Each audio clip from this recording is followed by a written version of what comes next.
First of all of us are very grateful for the Pettit family and John and your bride and Brooks and your bride for opening up your Ton Tavern for this Marine Corps birthday celebration. We are indebted duly for you. Thank you very much. 240 years ago, a long time, a group of misfits gathered in Ton Tavern for their nightly share of rum.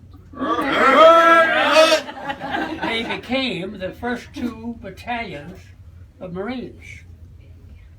They were recruited to go aboard ship and be sharpshooters up in the mast and repel boarders that try to get on the ships.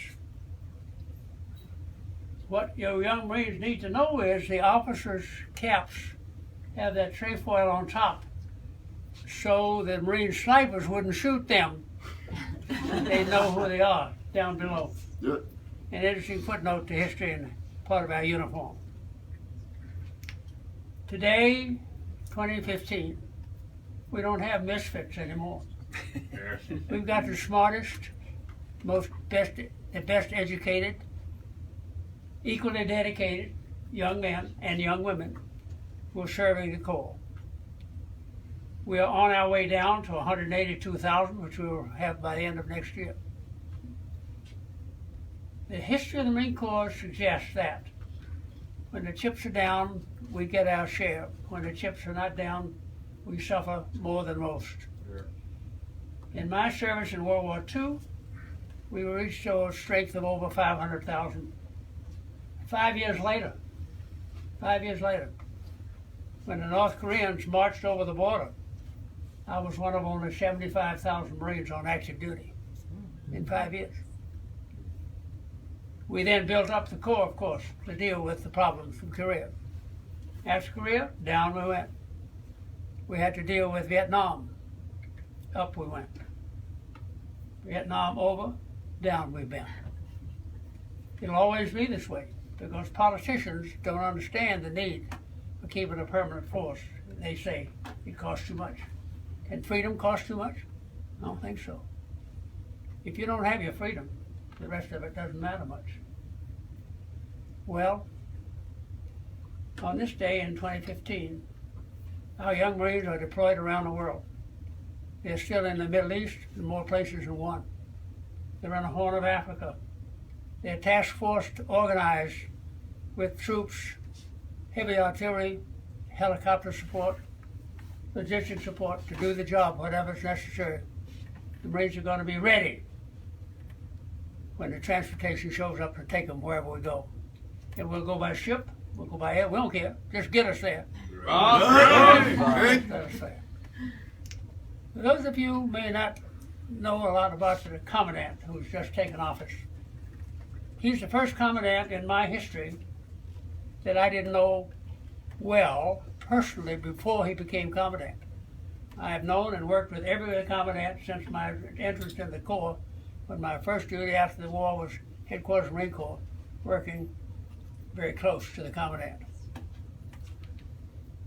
The fact of life is that now we are faced with a situation in which the Marines, again, are expected to do more with less. But the Marine Corps will be there. General Neller has made it very clear. We are going to be ready. We are going to be the nation's ready force. When the nation is least ready, we Marines are going to be the most ready. And his emphasis is on readiness, and that's where it belongs. Those of us who've had the privilege to serve as Marines know that everybody can't serve as a Marine. We're not big enough to accommodate everybody. As a matter of fact, today, we're not big enough to accommodate all those who want to be Marines. I just talked to a young man last week who signed into the Marine Corps. What's his ship date in Paris Island? Next June. We've got young men and young women standing in line to get in the Marine Corps. All of them, 98% of them, 98% are high school graduates. They're smart, they're educated, they know how to work computers, they know how to handle all this modern technology that they have. On the back, they carry their own water supply. I had 2 canteens to carry my water supply.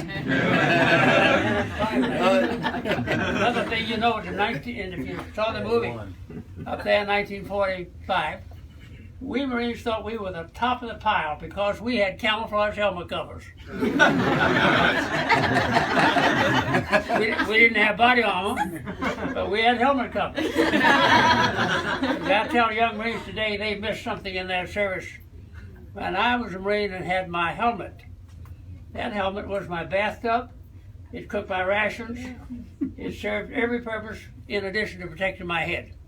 But when I was wounded on Ewo, the shrapnel from the mortar got between my helmet and my collar, and I was a bloody mess in my head. But that's all forgotten, almost. The fact of life is that the Corps is now ready. General Nell is going to do a fine job as a commandant. He's already indicated he will see me when I come to Washington if I go. I've got 2 invitations up there. I'm not sure I'm going to be physically able to do that, but he's going to be a fine leader for the Corps, and we're all going to be very proud when he serves. So on this 240th birthday, I just tell you, Marines, you haven't lost your pride as Marines. You know the feelings you get by being a Marine. You know the feeling of trust you place in your brother Marines, and it'll be with you forever, and you can't change it. Once those Marine Corps emblems are dyed on your highball, you can never look at the world the same way again. Yeah. Thank you for being here tonight. Let's cut the cake. And who is the oldest Marine besides me? I'll take the first piece of cake. I don't care. Have you been identified as the youngest Marine? Yeah. Yes, sir. All right, that's fine. Yes. Now let's get on with.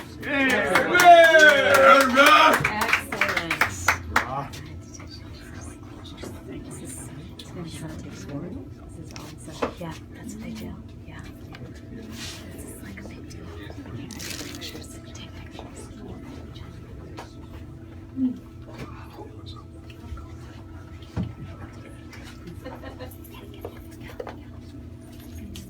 Now you've got to see it.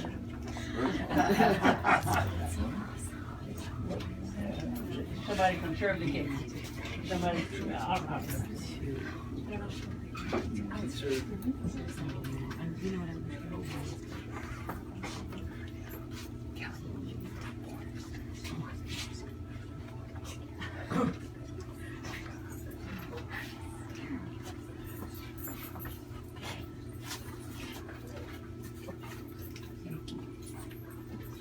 Okay, I'm going to take advantage of being the oldest Marine. Because